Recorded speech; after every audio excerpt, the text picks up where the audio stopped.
Hallelujah. Pinagpalang umaga po sa bawat isa. Tayo po lahat ay tumayo.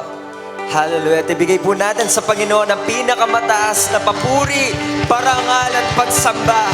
Hallelujah. Purihin ka, Yahweh, sapagkat tapat ka at mabuti ka sa aming mga buhay.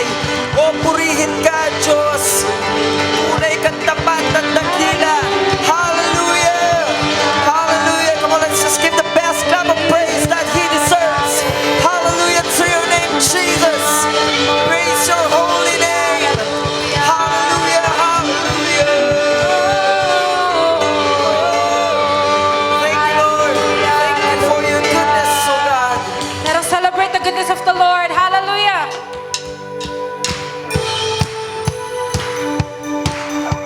Hey.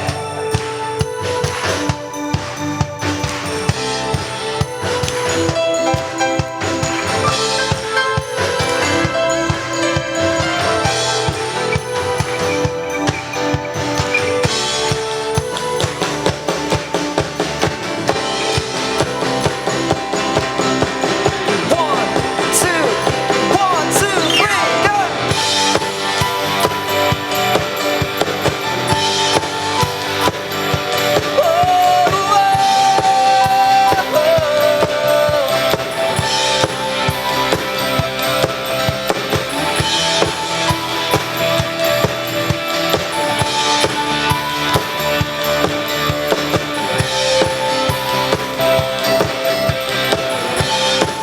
Now we sing. Father to all the fatherless, anchor to all the anchorless. In you we are unshakable. You know exactly where we stand.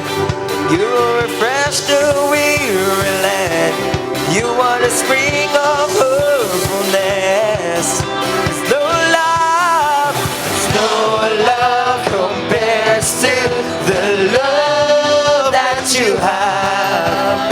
No one compares to you, Lord. We say, open the sky, the heavens shining, light up your fire upon our city.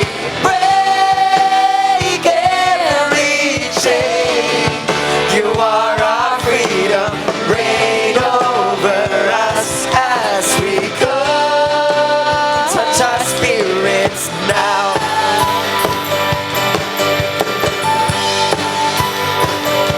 Yeah, yeah. Oh, Lord.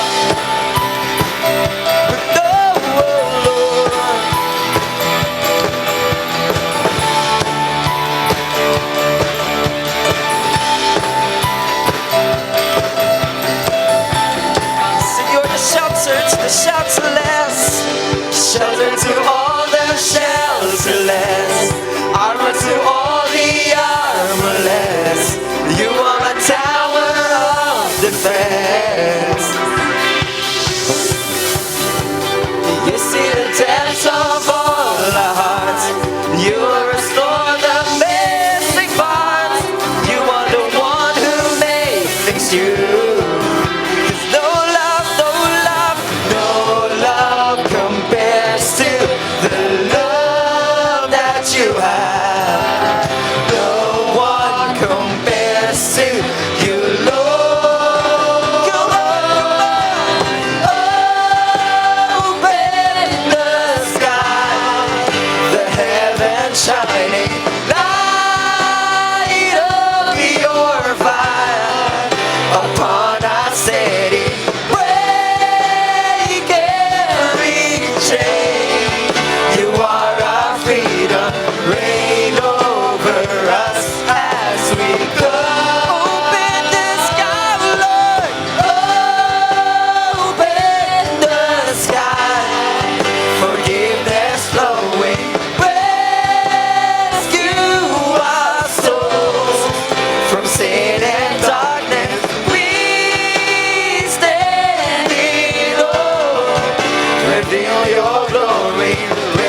shining.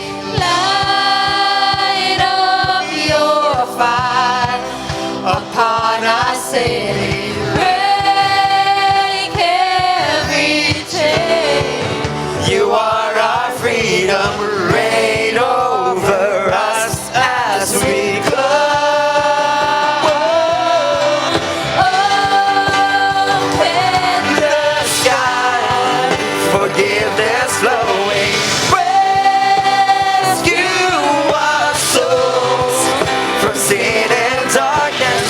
We stand in awe, reveal your glory, reign over us as we go. Come on, come on. Open the sky, the heavens shining. Light up your fire upon our city. Break every chain. You are our freedom.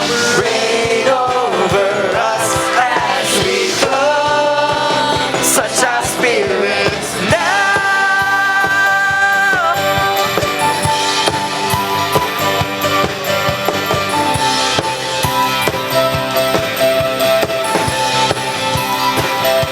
Yeah.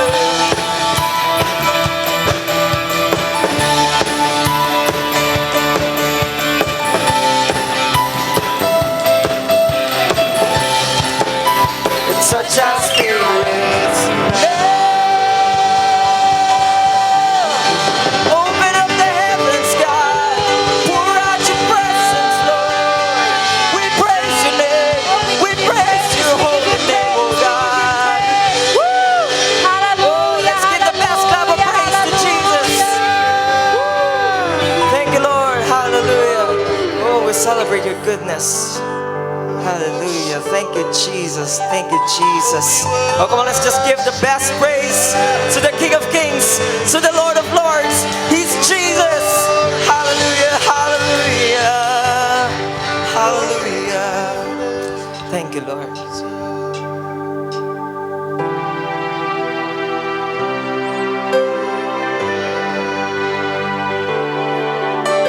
His favor lasts a lifetime.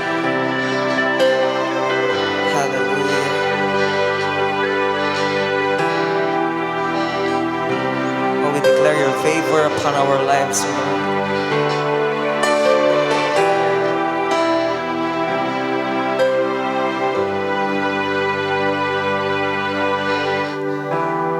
There is a song in every silence. There is a dawn in every darkness. There is a hope in every pain.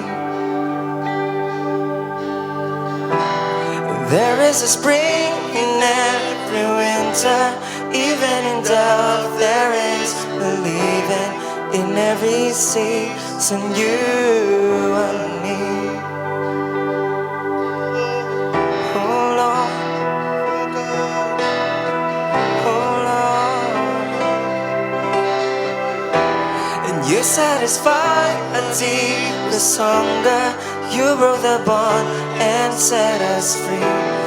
You gave us life eternally.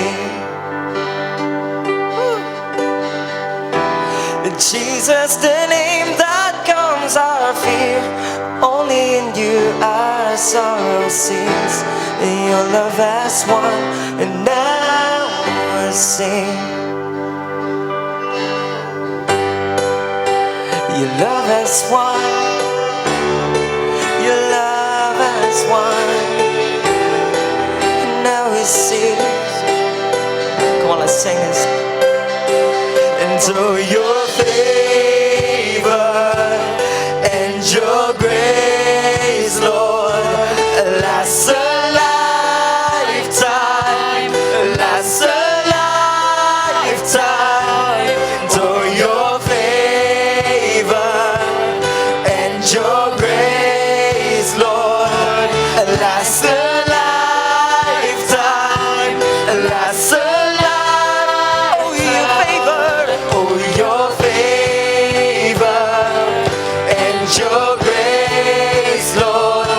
lasts a lifetime, lasts a lifetime. Oh, your favor, and your grace, Lord, lasts a lifetime, lasts a lifetime.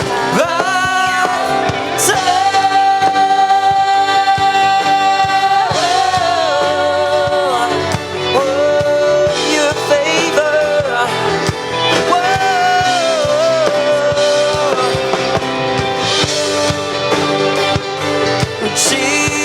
Jesus,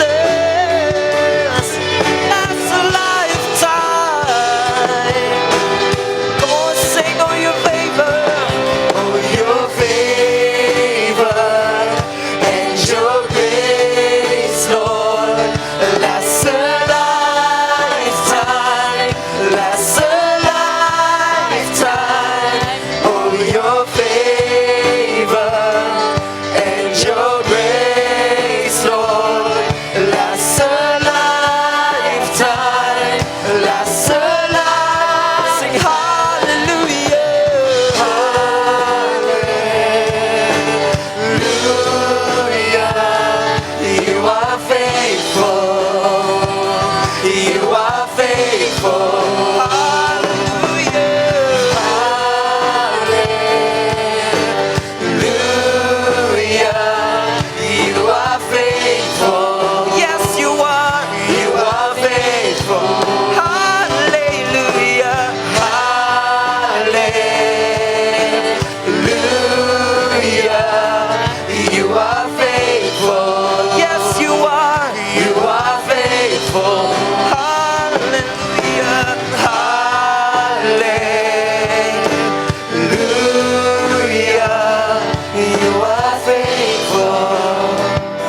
You are faithful, and oh, your favor and your grace, Lord, lasts a lifetime, lasts a lifetime. Come on, oh, your favor and your grace, lasts a lifetime,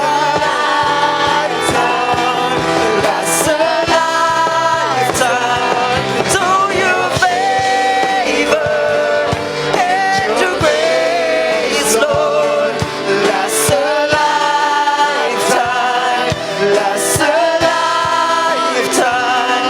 Oh, your favor and your grace, Lord, lasts a lifetime, lasts a lifetime. Oh, your favor and your grace, Lord, lasts a lifetime, lasts a lifetime. Come on, declare it. Oh, your favor and your grace, Lord, lasts a lifetime, lasts a lifetime. And oh, your favor and your grace, Lord, lasts a lifetime, lasts a lifetime. And oh, your favor and your grace, Lord, lasts a lifetime, lasts a lifetime.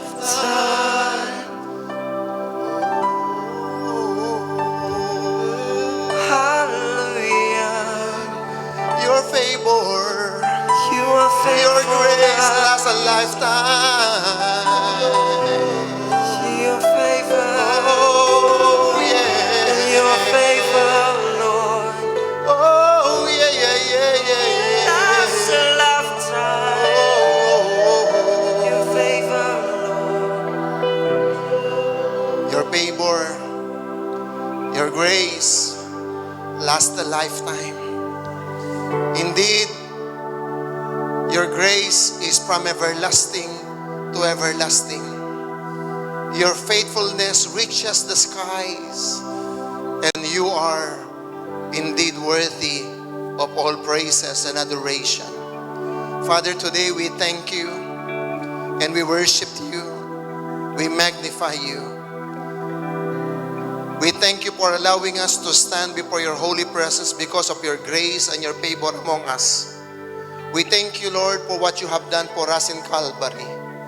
And we thank you for keeping us safe and sound and protected. We worship you and we honor you. We ask you to bless our nation, the Philippines. We ask you to bless our president. Fill him with wisdom and strength and courage. And even, Lord, you surround him with your wisdom in the name of Jesus. Bless every portion of our government, every department, every agencies. Bless including the IATF, the frontliners against this COVID-19. I-bless mo din, Panginoon, ang lahat ng nagkaroon ng karamdaman na sila'y gumaling ng mabilisan sa pangalan ni Jesus. Magkaroon po ng breakthrough sa pag-produce ng vaccine sa pangalan ni Jesus. And Lord, we also pray for those who are in their home sa araw na ito, nanonood, nakikinig, maging sa lahat ng narito sa aming kapulungan, Panginoon, hayaan mo ang iyong biyaya ang dumaloy sa buhay ng bawat isa. Pagpalain mo ang bawat isa at ikaw ang patuloy na maghari at maluwalhati sa oras na ito. Pagpalain mo ang gathering nito at ikaw lamang ang siyang maidakila at maitaas. Sa pangalan ni Jesus, ang lahat ay magsabi ng Amen at Amen at Amen. Hallelujah. Sige po, palakpakan natin ang Panginoon. Praise the Lord.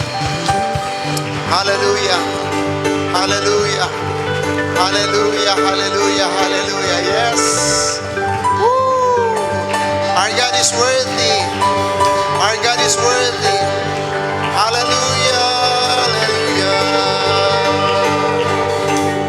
Thank you, Lord. Thank you, Lord. Thank you, Lord. Thank you, Lord. You can now be seated in God's wonderful presence.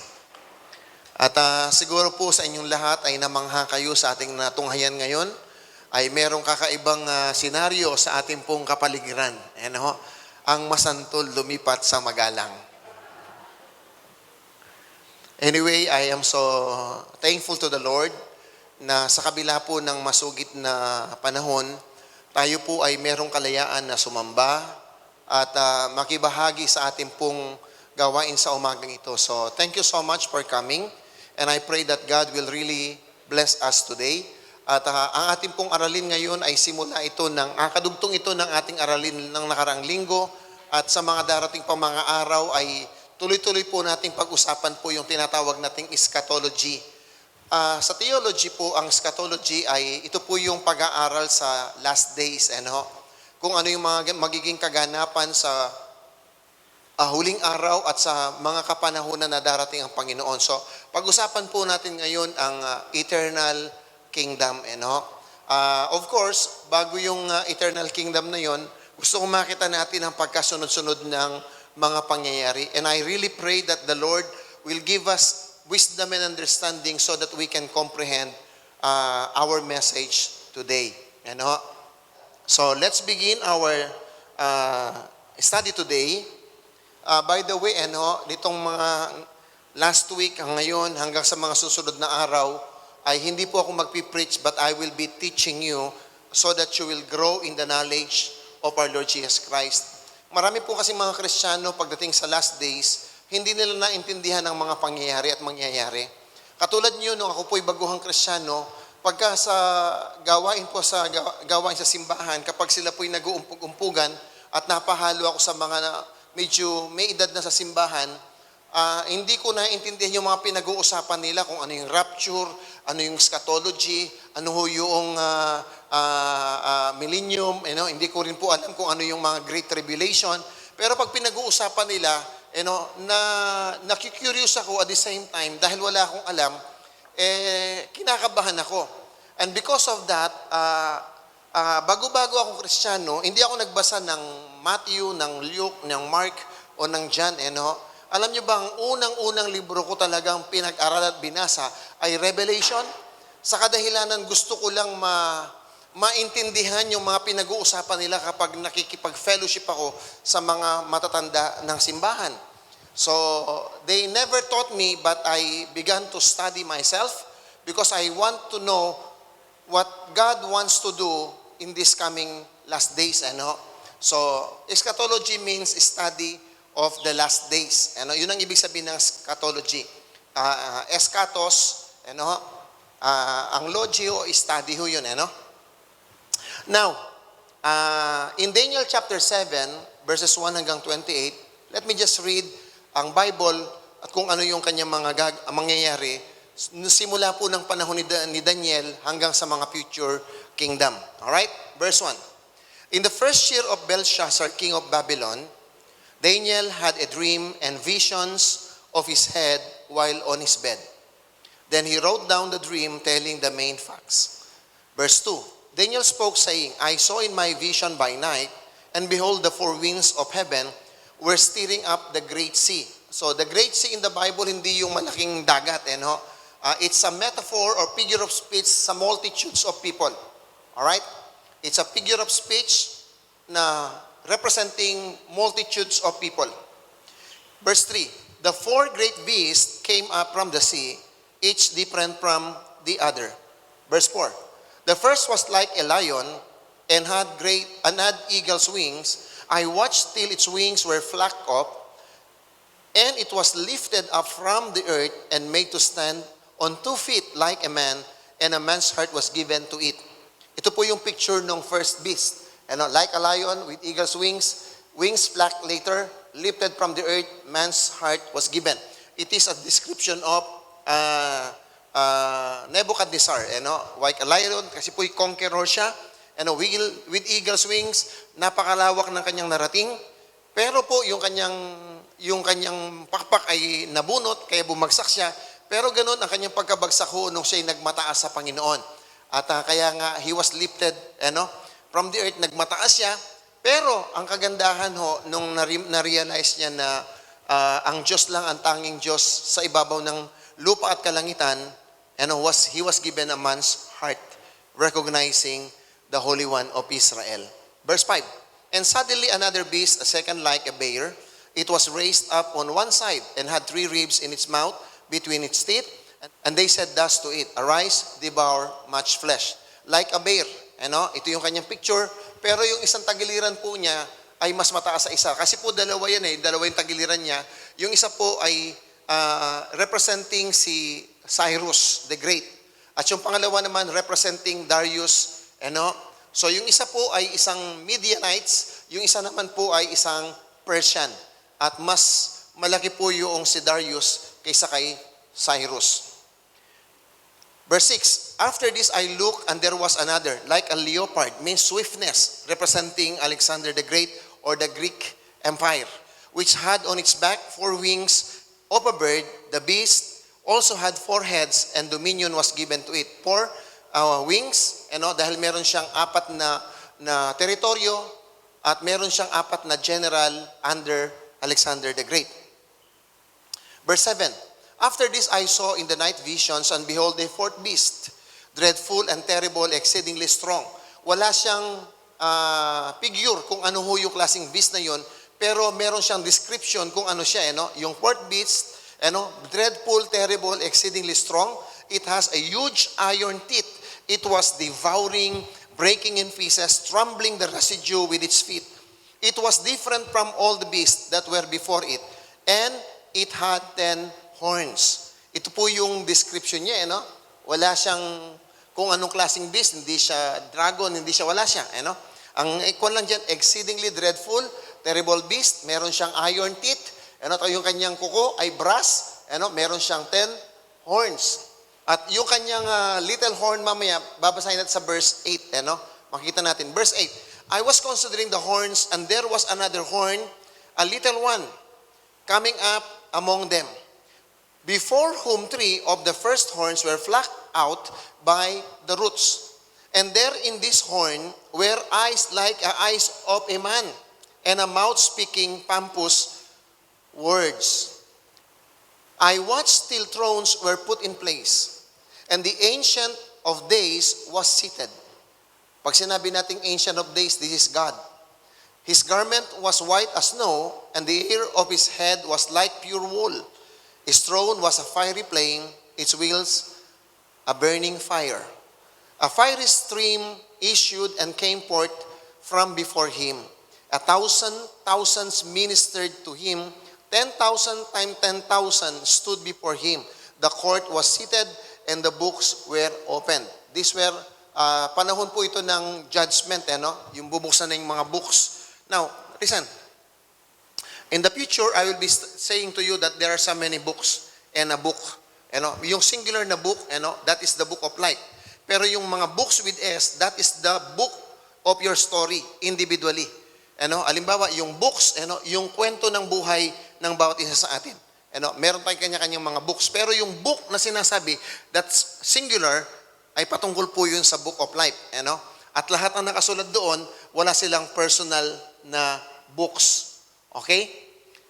Naintindihan nyo ba yun? Pagka ang pangalan mo nakasulat sa book of life, wala kang separate na book. Yung lang merong separate book, lahat lang na nakasulat doon, ang kwento ng buhay mo at kung paano kang i-judge because nakasulat lahat ng accounts ng buhay mo. But, the moment you become born again, wala ka ng account na ganun. Bakit? Ang sabi ng Bible, there is now no condemnation to those who are in Christ Jesus, who walks not after the flesh but after the Spirit. Romans 8 chapter 8 verse 1. Yun po yung sinasabi. So therefore, ang naka-register lang doon, basta ang pangalan mo naka-register doon sa book of life, wala ka ng book.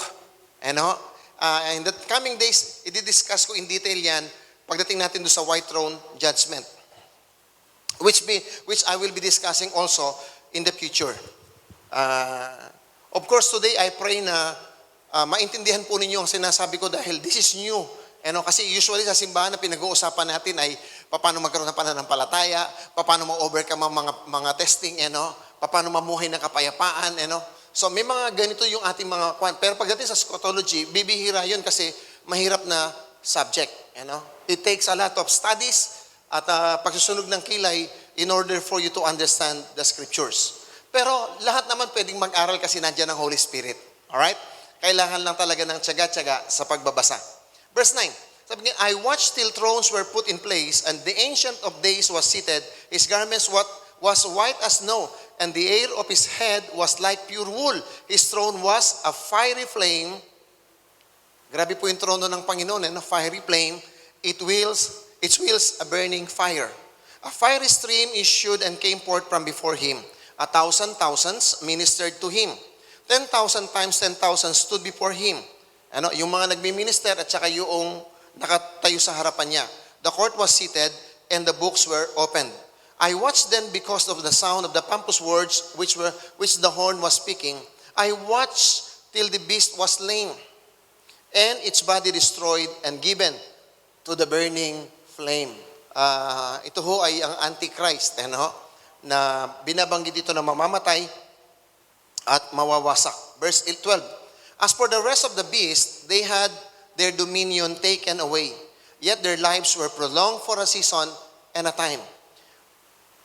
I was watching in the night visions, and behold, one like the Son of Man coming with the clouds of heaven. He came to the Ancient of Days. They brought him near before him. Then to him was given dominion and glory and a kingdom that all people, nations, languages should serve him. His dominion is an everlasting dominion which shall not pass away, and his kingdom the one which shall not be destroyed. Ito po yung eternal kingdom na nilalarawan ng verse 14. Now, itong eternal kingdom na to hindi siya mai-establish hanggat hindi matutupad ang lahat ng mga kingdom na ito, So there are kingdoms, katulad halimbawa ng kingdom ng Babylon, kingdom ng Medo-Persian, kingdom ng Greece, kingdom ng Rome. Tapos magkaroon po ng church age. Pagkatapos ng church age, meron na namang revived Roman kingdom. And then after one, magkakaroon ng rapture. Pagkatapos nun, magkakaroon ng tinatawag nating 7 years tribulation. And then the second coming of Christ. And then millennial kingdom. The start of the eternal reign of our Lord Jesus Christ. Okay? So, ito po yung pinakadulo na. Pagkatapos nun, magkakaroon ng Great White Throne Judgment. at mawawasak ang langit at kalupaan, and then God will establish a new heaven, a new earth for eternity. Yun po yung kwento. Kanya, kung ako sa inyo, hindi ako mag-a-absent for this para masubaybay niyo mabuti at maintindihan ninyo kung ano yung eschatology. Alright? Verse 15. I, Daniel, was grieved in my spirit within my body, and the visions of my head troubled me. Kasi yun, nakakatakot yung nakita niya. Nakakapangilabot. Kaya even the great prophet Daniel ay nagkaroon po siya ng bagabag sa kanyang kalooban. I came near to one of those who stood by and asked him the truth of all this. So he told me and make known to me the interpretation of those things. Those great beasts are four kings which arise out of the earth. But the saints of the Most High shall receive the kingdom and possess the kingdom forever. Sino daw yung tatanggap ng final kingdom? Sino yung kasama niyang maghahari? The saints. Now, in the establishment of the millennial kingdom, when the millennial kingdom is established, sino kasama ni Lord na magre-reign? Sino yung barangay kapitan? Sino yung tanod? Walang iba kundi yung mga saints. So kanya may purpose pa rin yung ating pong training. Bakit ka na-disciple? Because you will be reigning with the Lord in the coming kingdom. Pag-aaral natin yung pagdating natin ng Revelation. Now, verse 19. Then I wish to know the truth about the fourth beast, which was different from all the others, exceedingly dreadful, with its teeth of iron and its nails of bronze, which devoured, broke in pieces, and trampled the residue with its feet. And then 10 horns that were on his head, and the other horn which came up, but before which 3 fell, namely, that horn which had eyes and a mouth, which spoke pompous words, whose appearance was greater than his fellows. I was watching, and the same horn was making war against the saints, and prevailing against them, until the Ancient of Days came, and a judgment was made in favor of the saints of the Most High, and the time came for the saints to possess the kingdom. Thus he said, the fourth beast shall be a fourth kingdom on earth, which shall be different from all other kingdoms, and shall devour the whole earth, trample it, and break it in pieces. The 10 horns are 10 kings, who shall arise from this kingdom, and another shall rise after them. He shall be different from the first ones, and shall subdue 3 kings. He shall speak pompous words against the Most High, shall persecute the saints of the Most High, and shall intend to change times and law. Then the saints shall be given into his hand for a time, and a times, and a time. So, a time is that 1 year times 2 years and a half. So, pag sinagsama mo, 3 years and 1/2. Okay? Verse 26. But the court shall be seated, and they shall take away his dominion to consume and to destroy it forever. It's a description of the fourth beast, na maghahari siya, at ang panahon ng paghahari niya actually is 3 years and a half lang. Okay? 3 years and a half. Maiksi lang yun. 3 years and a half. Ang COVID, nakaka-6 na buwan pa lang tayo. At hindi pa po ito yung Great Tribulation. Pestilence lang po yung COVID. Alright? Verse 26. But the court shall be seated, and they shall take away his dominion to consume and to destroy it forever. Then the kingdom and dominion and the greatness of the kingdoms under the whole heaven shall be given to the people, the saints of the Most High. His kingdom is an everlasting kingdom, and all dominion shall serve and obey him. Ito yung eternal kingdom ng Panginoon, ma-establish pagkatas matalo ng Antichrist. This is the end of the accounts. As for me, Daniel, my thoughts greatly troubled me, and my countenance changed, but I kept the matter in my heart. Okay, this will happen. First, nagsimula po yung panahon ng vision, nung panahon po ni Daniel. And then, yung sinasabi po ng Bible, pag nagbabasa ka ng Book of Daniel, merong 70th year o 70th weeks. Yung 70th weeks po ay 490 years po yun. 70 times 7. Kaya 490 years. Now, from the time na nagbigay ng edict si Artaxerxes to build Jerusalem, nagsimula doon yung 70th week of Daniel. Pagkatapos, after 7 weeks, which is 49 years, natapos po yung rebuilding of the temple. Ano? Pagkatapos noon, another 62 weeks. Okay? Another 62 weeks mula doon sa rebuilding of the temple hanggang sa pagdating ng Panginoong Yesukristo. Yun po yung 400, ilan ba yun? 462 times 7. Ilan ba yun? Choy, where are you? Ano? That would be 434 years. Ano? 434 years from the rebuilding of the temple until the advent of Christ, 434 years, which is 62 times 7. 62 weeks times 7 para maging years siya. Now, during the birth of Christ, ano, until the second coming o yung tinatawag nating rapture, yung 62 weeks na yun, plus 7 weeks, which is 69, nag-stop yung kalendaryo. Kaya 69 weeks pa lamang ang nagaganap sa kalendaryo ni Daniel dahil merong hindi nakita si Daniel. Ano yung hindi niya nakita? Na during the resurrection of Christ, until the second coming of Christ, yung rapture na tinatawag, yung timetable ng Israel, nag-stop siya because of the grace period. Kasi nga, binigyan ng pagkakataon ng mga Gentiles, ikaw at ako, na magkaroon ng relationship sa Diyos. Now, this is what happened. Pero merong takdang panahon na ang Panginoon babalik siya muli. Yung unang balik niya, ang tawag doon, rapture of the church. Kasi sa eschatology, 2 beses babalik si Jesus Christ. Yung isa, yung hindi siya visible na tutungtong ng lupa. Hanggang pahap lang siya.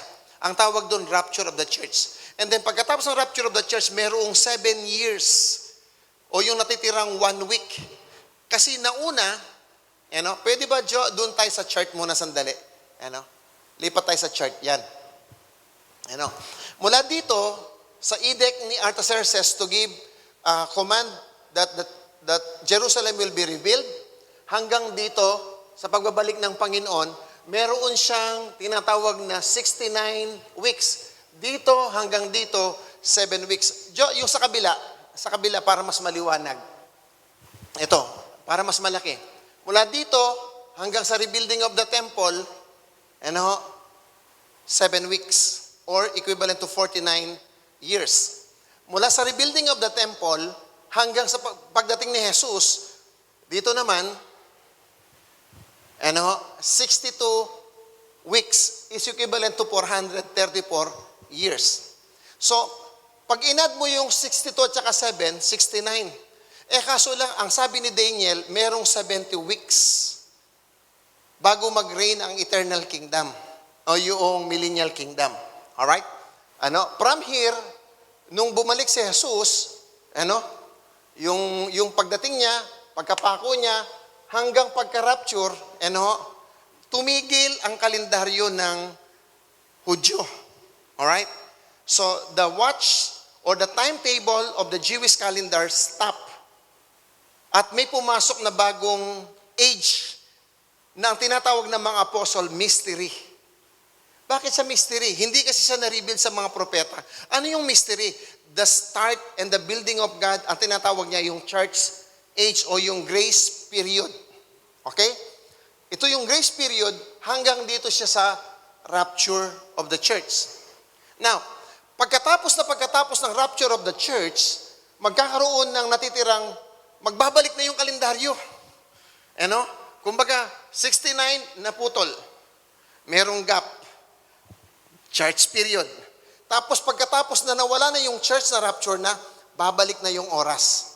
Kaso lang, 69, kung 70 yun, isang week na lang natitira. Yung 7 years, which is the Great Tribulation. Dito yun. Great Tribulation. Ito na yung 70th week. So, sa first 3 years, yung pong third temple itatayo. Which, ngayong panahon ito, lahat ng materialis, ang sabi po ng Jerusalem News, at saka yung Israel Today, lahat ng materialis for the third temple is already prepared. Alright? Inihintay na lang talaga na mawala yung simbahan. Pag nawala yung simbahan na rapture na, the start of the rebuilding process ng third temple. Kasi doon uupo yung Antichrist. Yun ang magiging upuan niya. Sabi, binasa natin kasi sa verse 26 ba yan? 26 and 27. Ano? Doon siya uupo. Now, kaso lang, pagkaupo niya, after 3 years and a half, pagkaupo niya, hindi pala siya mabait. Yung first 3 years and a half, bait-baitan lang pala siya para makuha niya lahat ng mga bansa. At yung 3 nations na sinasabi, yung 3 prominent countries ang yuyuko sa kanya. Yung mga world power. Anong countries ba ang world power as of the moment? Russia? US? China? Yun lang naman ang powerful nation in terms of weaponry. Wala nang iba. Alright? So, yun lang na yun. Pag kayo na napayuko niya, ang napasama niya, kukontrolin niya yung buong mundo. Alright? Now, pagkatapos nito, lalabas na yung kanyang, di ba una, maliit lang siya, bait-baitan, siya yung pinakamaliit, pero siya pala yung pinakamaastig sa lahat. Kaya pahihirapan niya yung mga saints, di ba? Sabi nga noon, makikipaggera. Dahil dito talaga yung great tribulation. Pahihirapan. And then the good thing, siyempre darating ang Panginoon dito sa Messiah's second advent. Anong tawag doon? Yun na yung visible coming of our Lord Jesus Christ. Visible na darating siya. So, 2 beses siyang darating. Yung una sa alapahap, yung pangalawa, bababa sa lupa. Now, let's read in Acts chapter 1, verse 9 to 11. Now, when he had spoken these things while they watched, he was taken up and a cloud received him out of their sight. Speaking of Jesus' ascension to heaven. And while they looked steadfastly toward heaven as he went up, behold, 2 men or 2 angels stood by them in white apparel, who also said, Men of Galilee, why do you stand gazing up into heaven? The same Jesus who was taken from you into heaven will so come in like manner as you saw him go into heaven. Kung paano siyang nakitang umakyat, bababa siya visibly. Dito yun. Ay, balik lang, Brother Renjo. Balik lang, 1 page. Dito yung second advent ng Panginoon sinasabi ng Acts chapter 1, verse 9 to 11. Alright? Now, siyempre, hindi naman pag-uusapan kagad yung dito. Dito muna tayo. Sa rapture muna. Alright? Sino yung gustong sumama sa rapture? Oh. Totoo? Taas nga yung kamay, yung gustong sumama sa rapture? Yung mga hindi nagtaas ng kamay, sige, bahala kayo. Tingnan ko lang. Ephesians 4, 8, 9, and 10. Sabi niya, therefore, he says, when he ascended on high, he led captivity captive and gave gifts to men. Okay? So when Jesus went up to heaven in ascension, he brought the captivity with him. And meron siyang iniwang gifts sa mga tao. Alam niyo naman yung gifts, At pag pinag-usapan natin yung gift ng Lord sa mga tao, ano yun?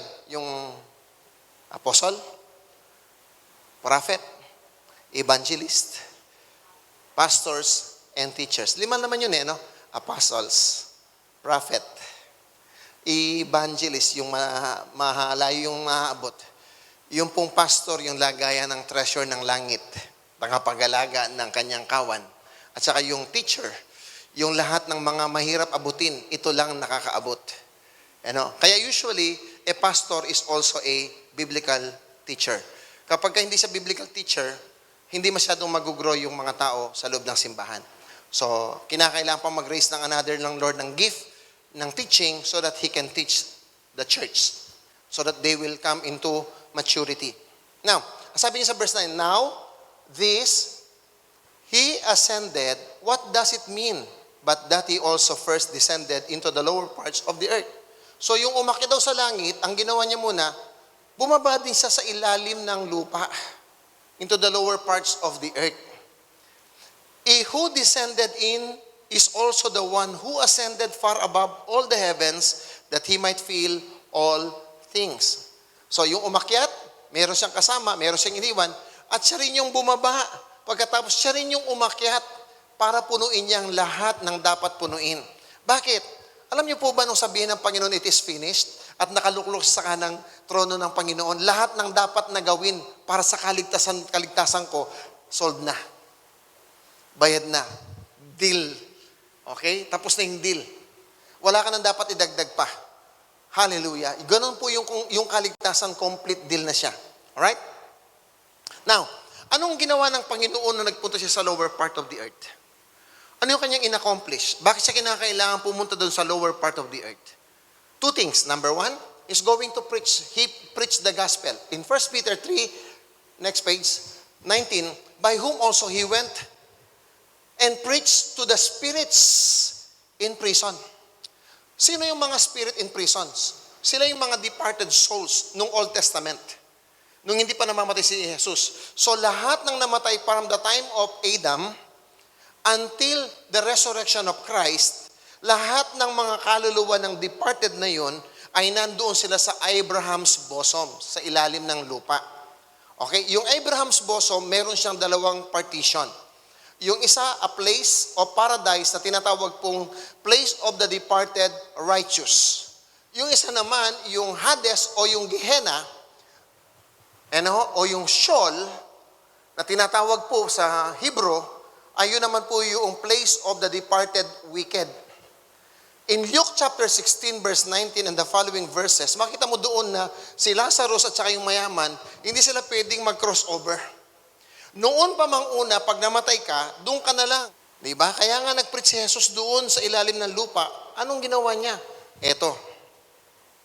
Doon po sa paradise, which is the place of the departed righteous, gustuhin man nilang pumunta ng langit, nakakulong pa rin sila. Bakit? Kinakailangan nilang marinig ang ebanghelyo. Ano ba yung ebanghelyo? Si Lord na ang pumunta doon para i-preach niya yung gospel. Ano ba yung gospel doon? Huwag kayong mag-alala. Ang kordero ng Diyos namatay na. Yung kanyang dugo nabubo na.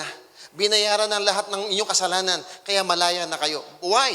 Because without the shedding of the blood, there will be no remission of sin. So, yung dugo ng tupa, hindi nakakapag-alis ng kasalanan, nagko-cover lang. Pero yung dugo ng kordero ng Diyos, ang nag-aalis ng kasalanan sa libutan, nung i-offer yun, lahat ng kasalanan pinatawad at wala nang pwedeng paghuhukom pa. There is therefore now no condemnation to those who are in Christ Jesus, who walks not after the flesh, but after the Spirit. Ang sabi ng Bible, wala na. Bakit? Done deal. Alright? So, nung nag-preach siya doon, dahil narinig nila na yung dugo ay bayad na, yung kanilang mga kasalanan because the blood has been offered, so ngayon, malaya na sila. Pero nakakulong pa din.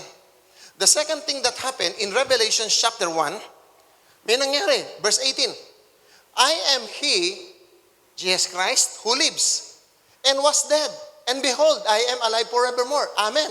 And I have the keys of Hades and death. Now, paano silang lalaya kung nakakulong doon? So, Jesus Christ made a war with the devil sa domain ng Satanas upang magkaroon po ng battle. Now, listen. The greatest battle in history took place in Gehenna, wherein Jesus Christ took the key of death and Hades from Satan. Why Satan has the key? Oh, because humankind surrender it to Satan. Ang tao na design sana siyang hindi mamamatay.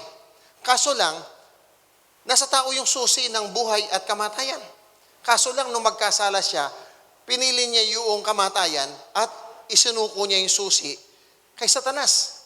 So therefore, upang mabawi yung susi na yun, para mapalaya yung mga tao, kinakailangan mabawi yung susi. So there was a great battle in Gehenna. Now, while the battle was there, ang sabi ng Bible sa Genesis chapter 3 verse 15, itong demonyo, nasaktan niya sa bukong-bukong ang Panginoon. Subalit, ang sabi naman ng Bible, si Jesus, winasak niya yung ulo ng demonyo. Diba? He crushed the heads. So therefore, nung makras ang heads ng demonyo, nakuha niya yung, that's why nung pag-akyat niya, all authority was given to him. Bakit? Dala-dala na niya eh. Now, ngayong hawak-hawak na ni Jesus ang susi, pwede niya nang buksan yung kulungan nung mga kaluluwang matutuwid na nakakulong doon sa paradise, doon sa Abraham's bosom. So, nung sila'y pakawalan, may nangyari. Saan nangyari yun? Nung resurrection. Bakit? Kasamang umakyat ni Jesus mula sa kamatayan, pag akyat niya, kasama niya na yung mga captives. Tingnan natin dito ngayon sa Matthew 27, verse 52 hanggang 54. And the graves, o yung graves dito, yung kanyang Greek word ay Hebrew word. Pag Greek word is meninyon, yung mga mahilig sa kay minion, at saka yung yung Hebrew word naman niya ay gerber, yung mga mahihilig sa gerber, ang ibig sabihin nun, grave. Alright? Now, the graves were opened, and many bodies of the saints who had fallen asleep, yung mga namatay, were raised, and coming out of the graves after His resurrection. Nung mabuhay na mauli si Jesus, mula doon sa gyera sa ilalim, nabuhay siya mauli, anong nangyari? Pati yung libingan, kung saan nakalibing yung mga departed souls ng mga righteous, nabuksan. That's why sabi nga nun, He ascended on high, kasama niya yung captives. So in other words, at the resurrection of Christ, lahat ng mga departed souls doon sa righteous na compartment, yung righteous compartment ngayon, nabakante. Wala nang laman. Bakit? Lahat ng nandoon, isinama ni Jesus pabalik ng langit. Nakuha niyo po ba mga kapatid? Ulitin natin ha. Hanggang di nyo maintindihan to, di tayo uuwi. Alright? So, at the resurrection, binuksan dahil hawak niya na yung susi, nabuksan yon. So, lahat ng nakakulong doon sa paradise, doon sa Abraham's bosom, isinama niyang pabalik ng langit. So, ngayon yung Abraham's bosom, to this date, bakante. Nakalagay for rent. Alright? Tuloy ko lang. Kailan nangyari yun? After His resurrection. They went into the holy city and appeared to many. 54. So when the centurion and those with him who were guarding Jesus saw the earthquake and the things that had happened, they feared greatly, saying, truly, this was the Son of God. Yung tomb, yung sepulcher, gerba o kibra, at minion naman sa Greek. Kayong mga mahilig sa minion, ang ibig sabihin nun, libingan. Alright? Prior to resurrection, dead were in prison at Abraham's bosom, which has two compartments, the place of the saints or the departed righteous, and the place for the wicked. Luke 16:19 to 31. At resurrection, Jesus freed the captives and brought them into His kingdom. Matthew 27:52 hanggang 54. The wicked is the second compartment, will be thrown at the lake of fire at the white throne judgment. Revelations 20 verse 11 to 15. Now, sa kabilang banda, bakante na yung kabilang compartment. Sa kabilang banda naman, punong-puno yung another compartment, yung place of the wicked departed souls. At ang sabi ng Bible, at the great white throne, lahat ng patay aharap sa Panginoon. Ngayon, sakali man may nagtatago doon, pati yung Abraham's bosom, which is Sheol or Hades, will be thrown in the lake of fire, which will be discussed at the white throne judgment. So, hanggang matapos natin, tuloy-tuloy po yung ating serye, pag-usapan natin yung last days. Post-resurrection, pagkatapos ng resurrection, death enters into the glory of heaven directly. Bakit ko masabi yun? Meron dalawang account to prove na pagkatapos ng resurrection ni Kristo, yung lahat ng namamatay, pagkatapos mong namatay, dediretso ka na ng langit. Si Stephen, nung batuhin siya at mamatay, anong sabi ni Stephen? Nakita niya si Lord. Sabi niya, Lord Jesus, receive my spirit. And the Lord did. Sabi naman ni Paul sa 2 Corinthians 5:8, yes, we are fully confident and we would rather be away from these earthly bodies. Sabi niya, we would rather be away from these earthly bodies. Ibig mamamatay ka na. Because when you are away of this body, pag yung kaluluwa mo nahiwalay sa katawang ito, you're dead. Anong mangyayari? Sabi naman ng Panginoon, for then, we will be at home with the Lord. Kaya sabi po yung kasabihan, to be absent is in the body is to be present in the Lord. Ang sabi ng King James. To be absent in the body is to be present with the Lord. Now, ang kagandahan nito, sa Old Testament, pag namatay ka, didiretso ka ng paradise o yung Abraham's bosom. Sa New Testament, pagkatapos ng resurrection, pag namatay ka, yung katawan mo ililibing, pero yung spirito mo, didiretso na sa langit. Alright? So, yung katawan mo bakit? Ang sabi niya, from dust it came, to dust it will go back. But your spirit will go back to your Creator. Ecclesiastes chapter 12. Now, of course, pag-uusapan po natin yung isang napakahalagang bagay. So, dito, pagkatapos ng resurrection, ang Panginoon umakyat sa langit. Di ba ba? Dala-dala niya yung mga kaluluwa. Pero pagkatapos nun, paano yung mga lahat ng mga nananampalataya sa Kanya since His resurrection? Pagkatapos na nag-resurrect ng Panginoon, the church, the believers were born. Tayo yung church age o yung grace period, which is the church. At halos lahat ng mga nasa church age, almost 99% are Gentiles. Because this is the time that the Gentiles were given a chance to be saved. May mga naliligtas naman sa Old Testament sa law, pero konti. Pero pagdating ng grace period, halos naliligtas mga Gentile. So it was given to us, to you and me. Now, so nag-resurrect si Jesus Christ, the Holy Spirit came down, and the church was born with power. Di po ba? Hallelujah. Now, hanggang kailan ang church? Ang church mananatili siya hanggang sa rapture. Okay? After the rapture, there will be no more church again. Babalik na yung 70th week of Daniel, yung last 1 week. Ang tawag doon, Great Tribulation. So, hanggang kailan itong church age? Hanggang sa rapture of the church. Pastor, teka muna, paano bang mangyayari yung rapture? So, salubungin tayo ni Lord, ikaw at ako, sa ere. Okay? 1 Thessalonians chapter 4, verse 13 hanggang 18.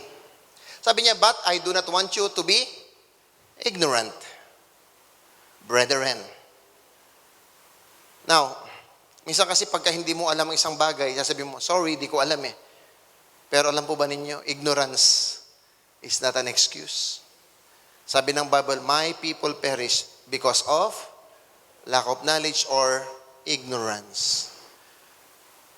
Mananatiling ignorante ang simbahan kapag kaming leaders ninyo, hindi mag-aaral. Pero dahil gusto namin kayong ma-inform at lumago, so now, ang sabi ni Paul, I do not want you to be ignorant.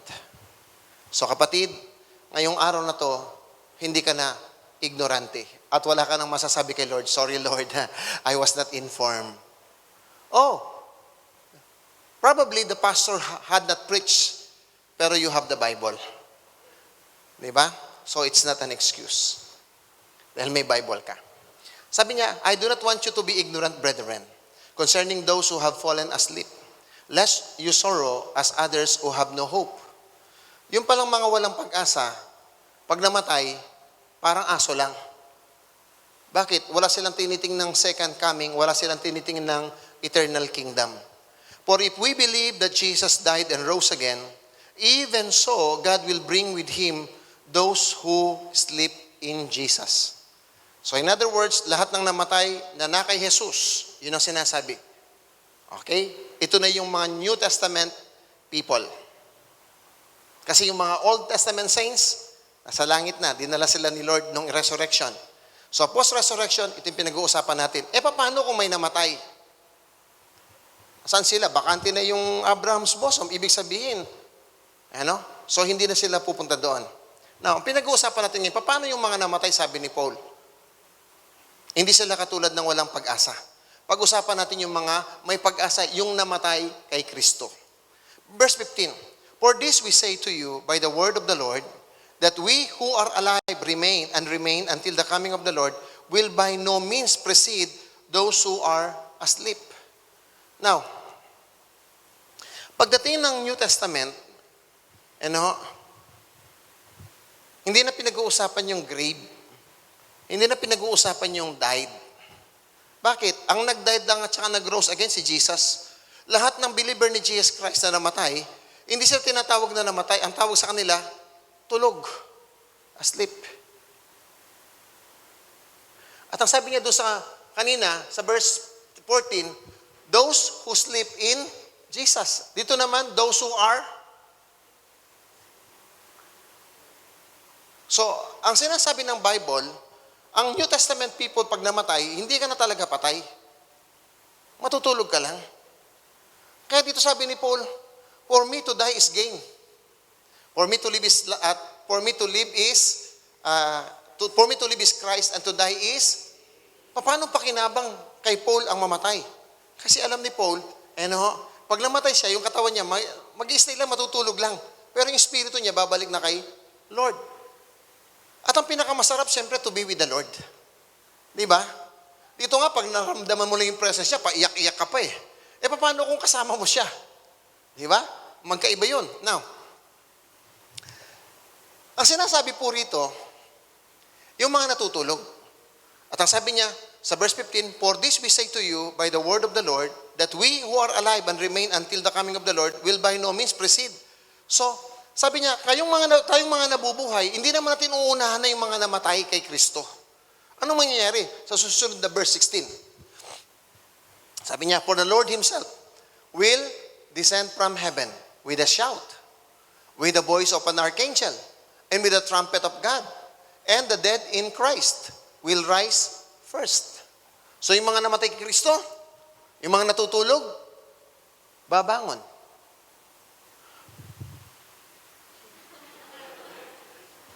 Ganun po ba?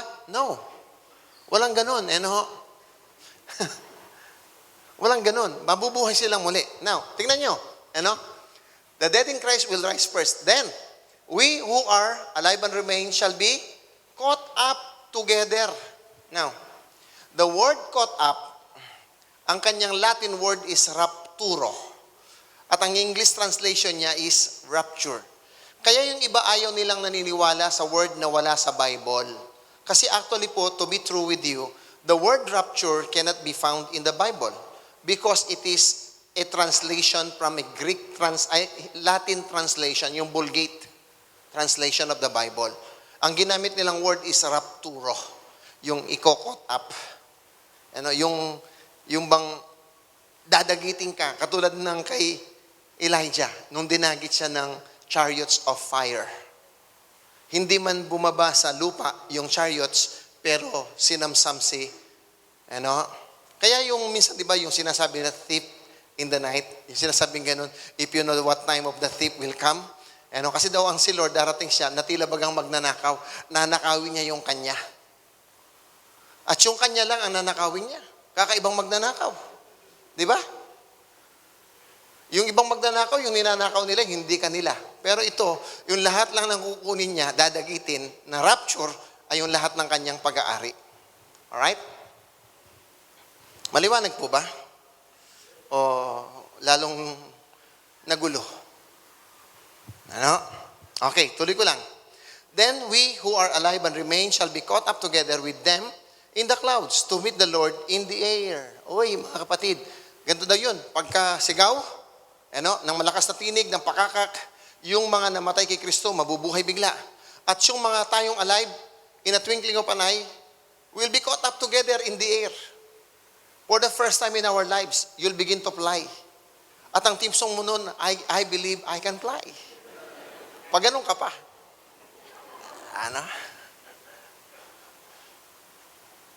Now, sabi po ng Bible sa verse 18, therefore, comfort one another with these words. Alam po ba ninyo na ang rapture ay isang comforting words? Na isang araw, lahat ng paghihirap natin at pagsusumikap, matatapos siya. At pag nakasama natin si Lord, hallelujah, lahat ng yun. Pag ikay malungkot-lungkot pa, sabi ng Revelations, papahiran niya yung luha mo. Grabe si Lord, no?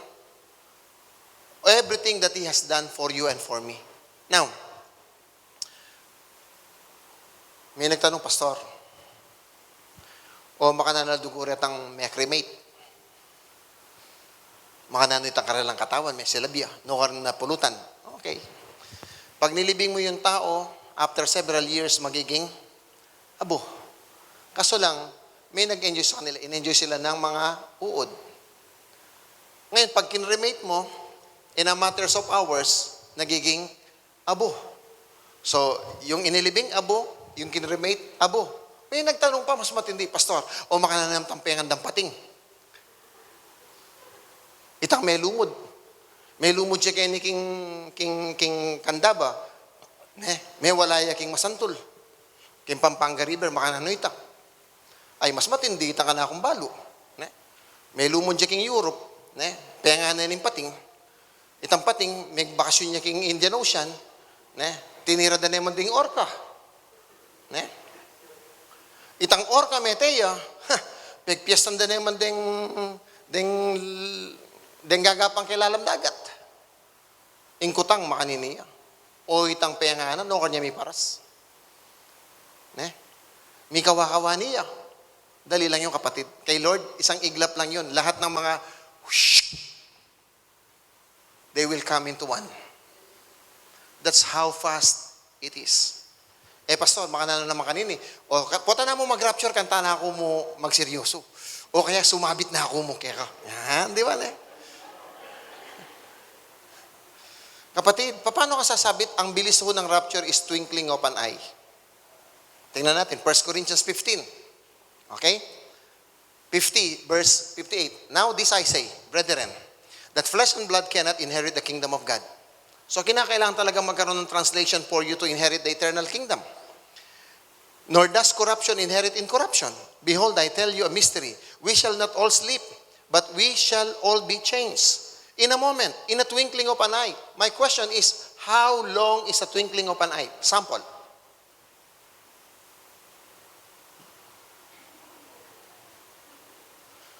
Fraction of a second mo. Makapangalabit ka pa. Anita may itong amagatin dati, Pastor. Inggaw ako kaya kabayo mag-rapture. Lele na ako mo kaya kabanta. Ka-rapture, kalawat na ako kaya kaan. Buti kung magagawa mo pa yun. In a moment, in a twinkling of an eye. Sabi niyo, in a moment, in the twinkling of an eye, at the last trumpet, for the trumpet will sound, and the dead will be raised incorruptible, and we shall be changed. This corruptible must put on incorruption, and this mortal must put on immortality. In a twinkling of an eye, my body will be changed. So yung damit ko, maiiwan. Diba? Kaya mga kapatid, pagkatapos ng rapture, maraming libreng damit. Yung may mga nag-go online selling na damit, di nyo na kailangan bakit marami kang mapupulot. Andiyan nga na ako mamulot. Okay mo, basta tugi ko sa akin rapture. Okay? We will be all changed. My body is corrupted, it's corruptible, but it will be changed into incorruptible. Mortal into immortality. Diba? Kapogi ko siguro kanita, Hallelujah.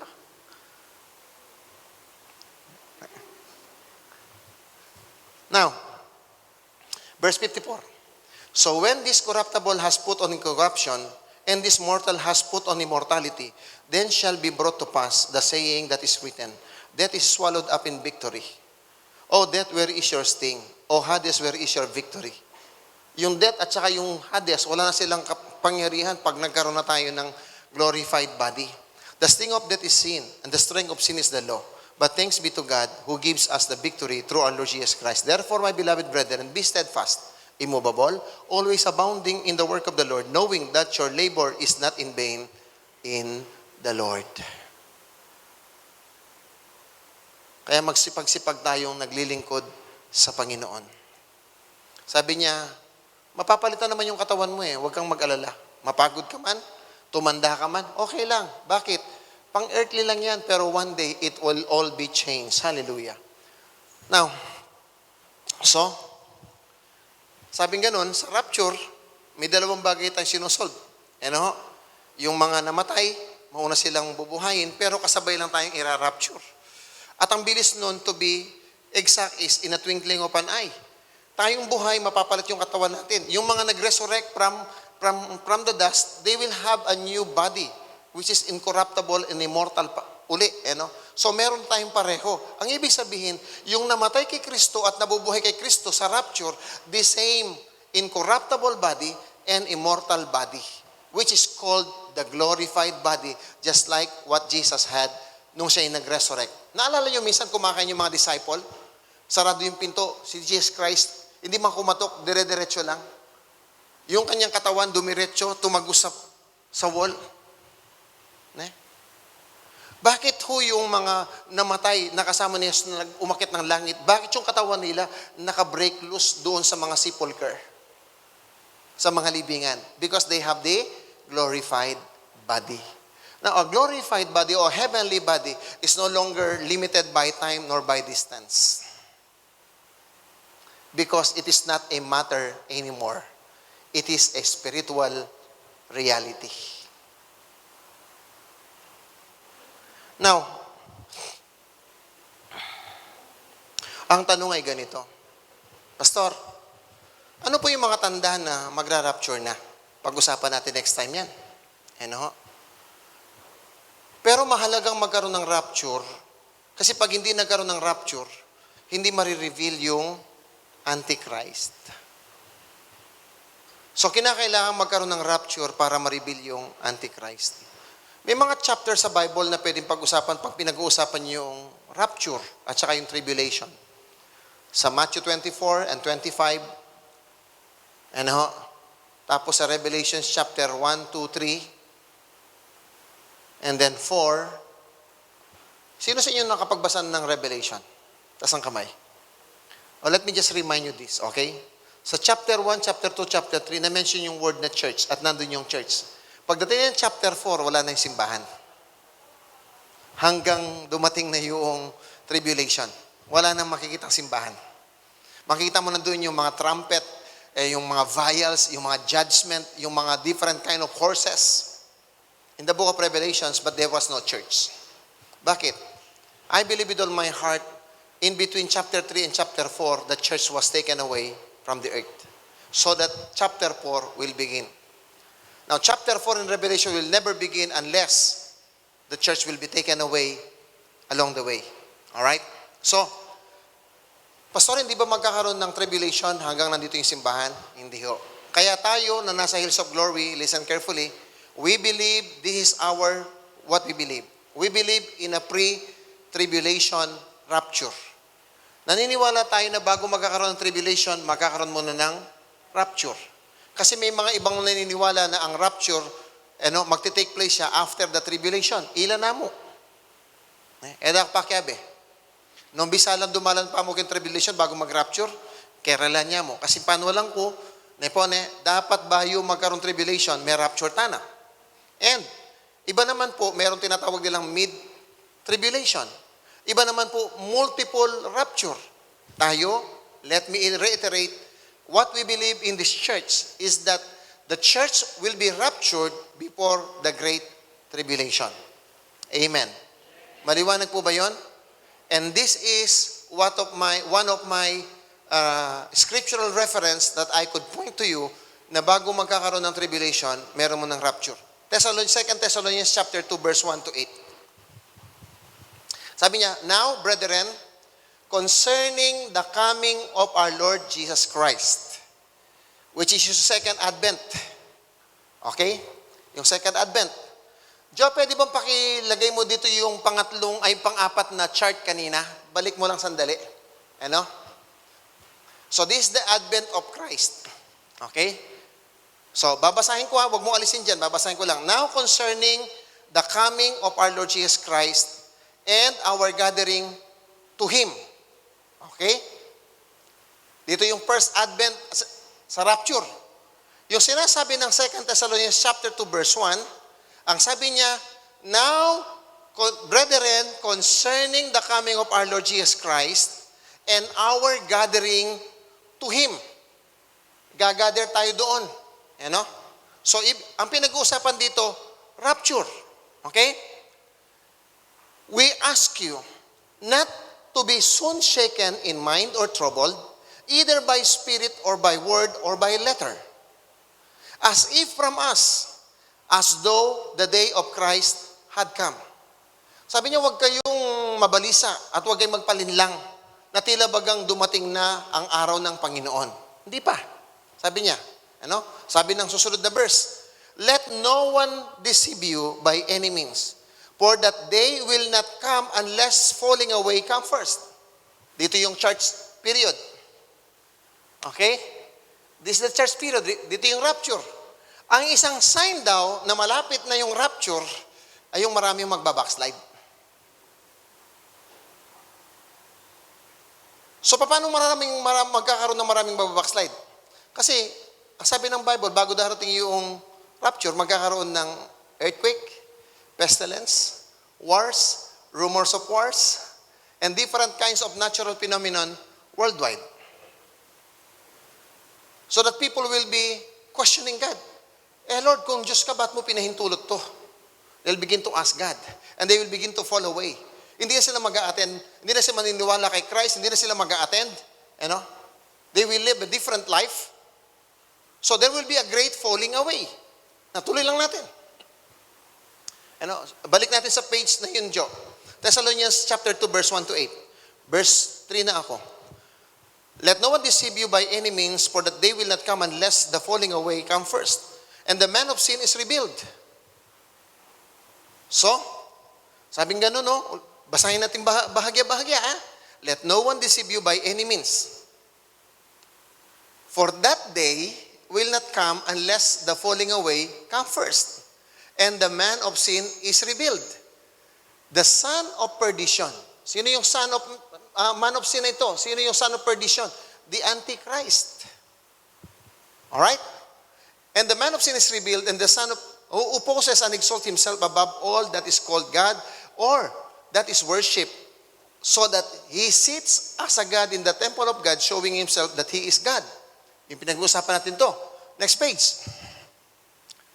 Do you not remember that when I was still with you, I told you these things, and now you know what is restraining, that he may be revealed in his own time? Sabi niya, ano yung pumipigil para ma-revealed siya? May pumipigil para ma-revealed eh. Kasi hindi daw darating yung araw na yun hanggang hindi nare-reveal yung Antichrist. Pero hindi siya ma-reveal kasi may pumipigil. Sino yung pumipigil? Yun ang tanong. Okay? Tuloy lang natin. For the mystery of lawlessness is already at work. Kaya yung kasalanan ngayon, naging worse. Dati kapag sa pamilya, pagka merong medyo Barbie, isinusumpa ng pamilya. Ngayon, wala na ho yun ngayon. Dati sa pamilya, kapag halimbawa, may member ng family pagkatapos nakipag-involve sa isang kung ano-ano, pinandidirian ng buong pamilya. Ngayon, hindi na. Acceptable na yun. Kaya lumala na yung ngayon, baligtad na eh. Kung ano yung tama, yun ang mali. Di ba? Kasi nga, dahil of lawlessness. Now, for the mystery of lawlessness is already at work. Only he who now restrains will do so until he is taken out of the way. Ang sabing ganoon, sino yung hinayo na pumipigil na kinakailangan siyang alisin para ma-reveal ang Antichrist? So, personally, in my studies, this is the Holy Spirit and His ministry and the ministry to the saints. Alam niyo ba ang Holy Spirit ay sinend lang siya to minister to the saints? And when He is taken away, ibig sabihin, wala na ring church. So in other words, this is a picture of the church being taken away with the Holy Spirit. Kasi pagkatapos ng Great Revelation, walang conviction eh. Wala yung nangangalabit na konsensya ng Holy Spirit. Ngayon lang mayroong conviction of the Holy Spirit because that is the ministry of the Holy Spirit.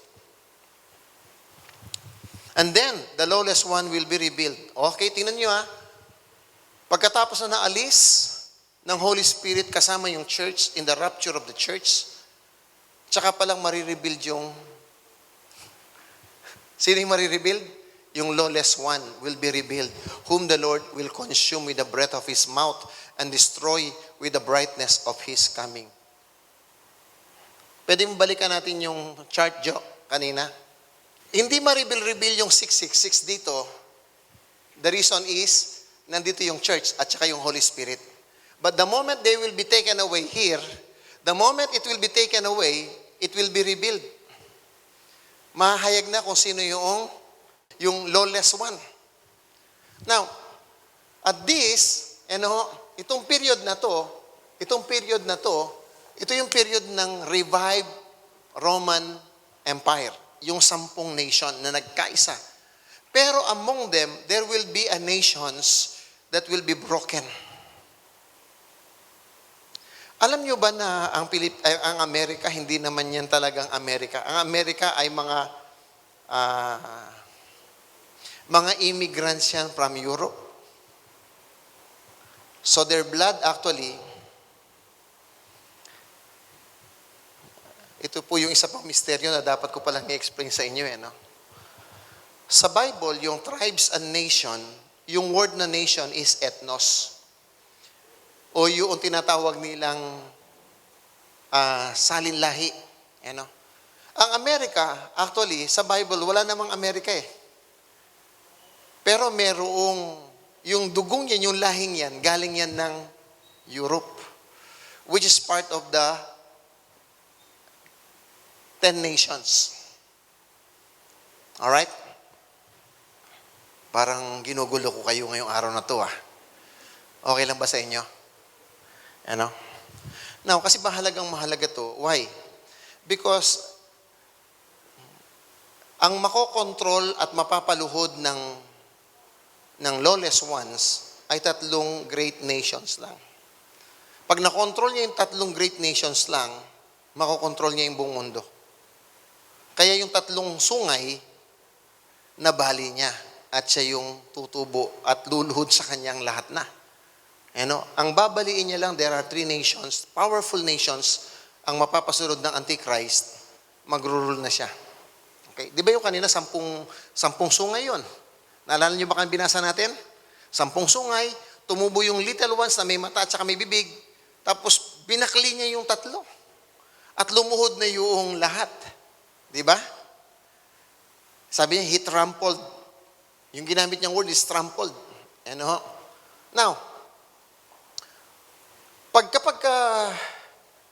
pagkaalis natin dito, yung Holy Spirit at yung church, mawawala na. Marireveal na kagad yung Antichrist. So first 3 years and a half, there will be peace. Mangangampanya siya. At itatayo dito yung templo, yung the 3rd temple. Yung first temple is the Solomon's temple. Yung second temple, yung panahon ni Nehemiah at saka ni Zechariah. Pagkatapos po noon, yung 3rd temple, which they are planning to build, na ready na ngayon lahat ng building materials sa Jerusalem. Bakit nila i-build yun? So that the Antichrist will have a place to sit in sa middle ng 7 years. Sa kalagitnaan yun. Para ano? Para mag-reign siya ng 3 years and a half. Anong gagawin niya doon? Magkakaroon ng great tribulations. Sa great tribulations, meron siyang mata, meron siyang bibig. Bakit? Lahat ng tao, of course, wala na tayo dito nun. Diba? Maliban lang kung magpapaiwan ka. Congratulations. Diba? Dahil ganito lang, there is only one way to be saved during the great tribulations. Papaano ka maliligtas during the day of great tribulations? Do you wanna know? Do you wanna know? Sinong gustong makaalam kung paano maliligtas sa great tribulation? Taas ang kamay. Pero sasama kayo sa rapture, ha? Okay. Akala ko, may karugang ko dugong bagya.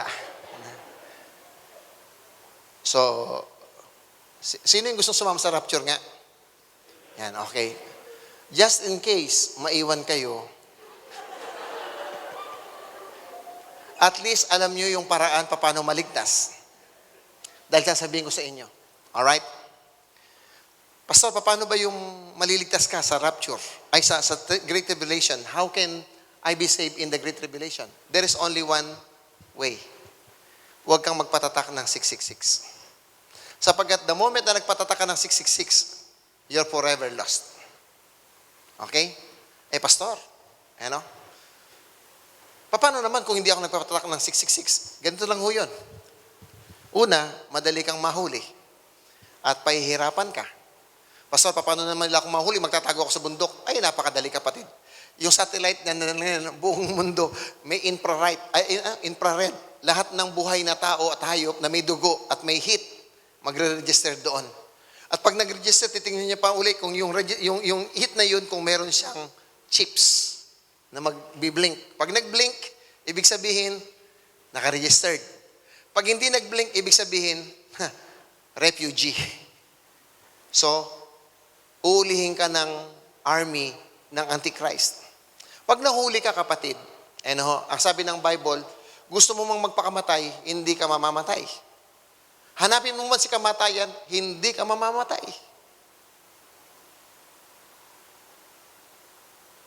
Magpakatiwakal ka man, hindi ka pa rin mamamatay. Dalawang paraan lang. Mamamatay ka lang sa torture, o kaya naman sabi mo, patatak na ako mo. Di ba? Pag nagpatatak ka, you're forever lost. Pero matindi ho, torture talaga yon. Ang gagamitin po nila, mapurol na blade. Hiwain yung liig mo. Tapos yung naghihiwa, hanggang alas 5 lang ng hapon, ang kanyang assignment. Nagkataon na huli ka, alas 3 ng hapon. Sinimulang hiwain yung liig mo, alas 4. Alas 5, nag-break yung manghihiwa. Tapos hihiwain ka sa susunod, Lunes na magana yung liig mo. Atag kilam yan baka makanyan, baka ulehong na ka. Pastor, masyado ka naman yatang over-exaggerated. Siguro exaggerated ako, pero hindi lang yun ang mangyayari as described by the Bible. Matindi po yung description ng Bible ng torture na yun. So,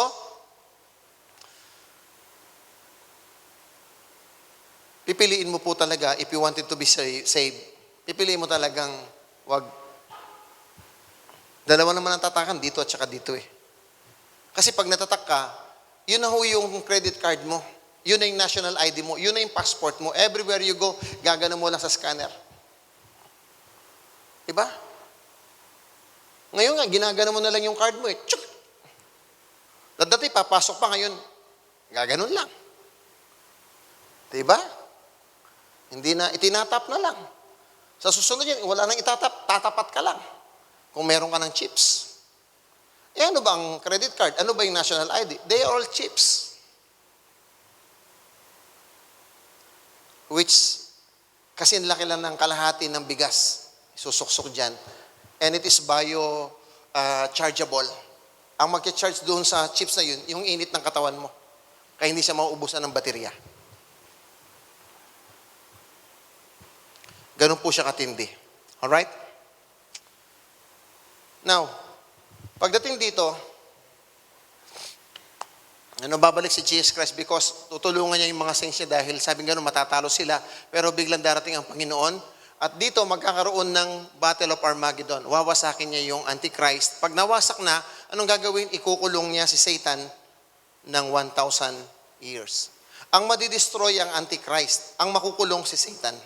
Ang Antichrist at saka yung Satan, hindi sila pareho. Alright? Let me close in my introduction.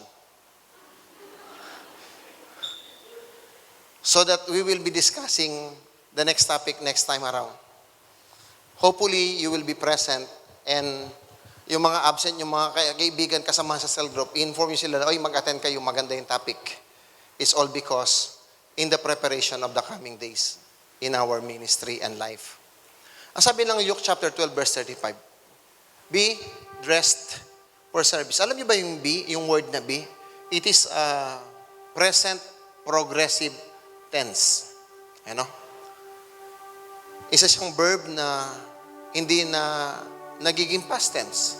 It's always in the present. Be dressed.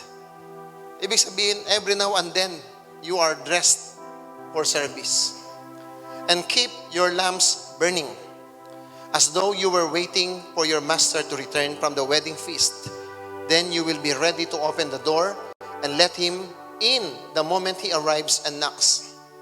The servants who are ready and waiting for his return will be rewarded. I tell you the truth, he himself will sit them, put on an apron, and serve them as they sit and eat. Wow! What a glorious sight. Si Lord mismo ang magsiserve. Si Lord mismo yung hallelujah. You will be rewarded, my friend. Verse 38. He may come in the middle of the night, nor just before dawn. But whenever he comes, he will reward the servants who are ready. Pansinin niyo po yung word na pabalik-balik, yung word na ready. Ano, tingnan niyo. Sa verse 35, makita niyo sa verse 36, be dressed for service and keep your lamp burning, as though you were waiting for your master to return from the wedding feast. Then you will be ready to open the door and let him in the moment he arrives and knocks. The servants who are ready and waiting for his return will be rewarded. I tell you the truth, he himself will sit them and put an apron. Verse 38. He may come in the middle of the night or just before dawn, but whenever he comes, he will reward the servants who are ready. Understand this, if a homeowner knew exactly when a burglar was coming, tingnan niyo yung pagdating ng Panginoon, just like a thief in the night, he would not permit his house to be broken into. You also must be all the time ready, all the time ready. Kung God is good all the time God is good. Ang gusto sabihin ng Panginoon, all the time, dapat ready ka. Ready ka, dapat all the time. For the Son of Man will come when least expected. Ito ho yung mangyayari. Sabi ng Panginoon, kung ready ka kaya, dapat naka-ready ka lagi. Ano? Alam mo, may usapan kami ni Rain. Rain, susunduin kita alas 12 ng tanghali. Alright? At least meron siyang,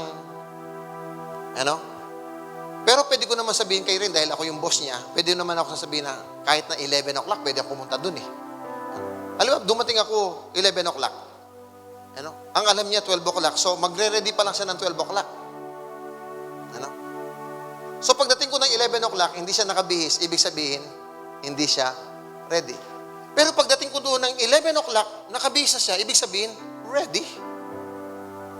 Ang kagandahan sa pagdating ng Panginoon, no one knows the time, the day, nor the hour.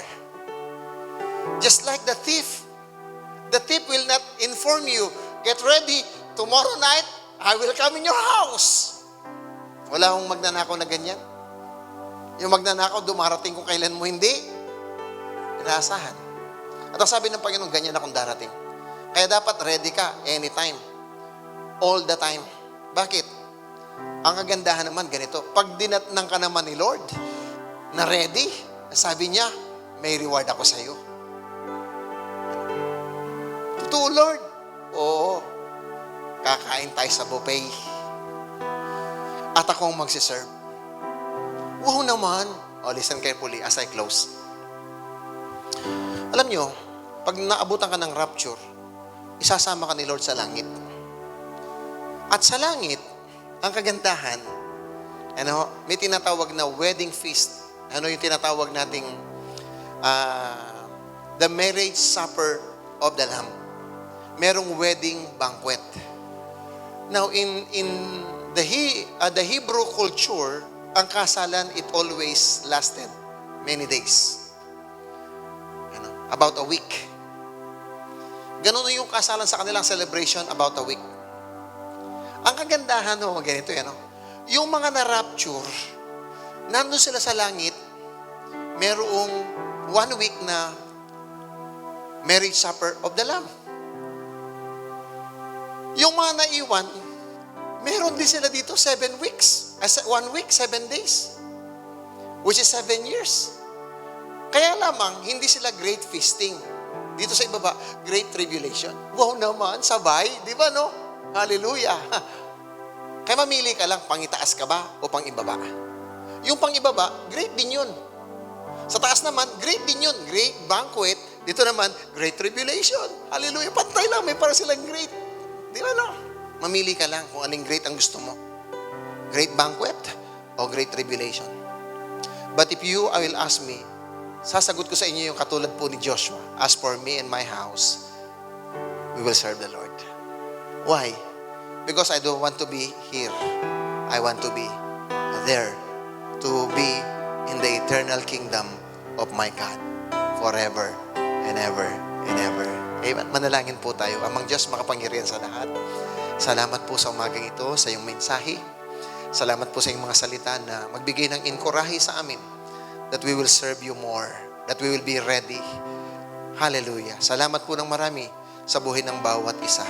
Ingatan niyo po kami, ilayo sa anumang kapahamakan. Allow us to be steadfast. Allow us to be immovable. Allow us to be always abounding in the works of the Lord. Because we wanted to be ready at your coming. Hosanna in the highest. Blessed is he who comes in the name of the Lord. Hallelujah. Salamat po ng marami, Panginoon. Patuloy mo kaming pagpalain at maghanda sa aming mga buhay. Salamat po ng marami sa pangalan ni Jesus. Ang lahat ay magsabi ng Amen and Amen and Amen.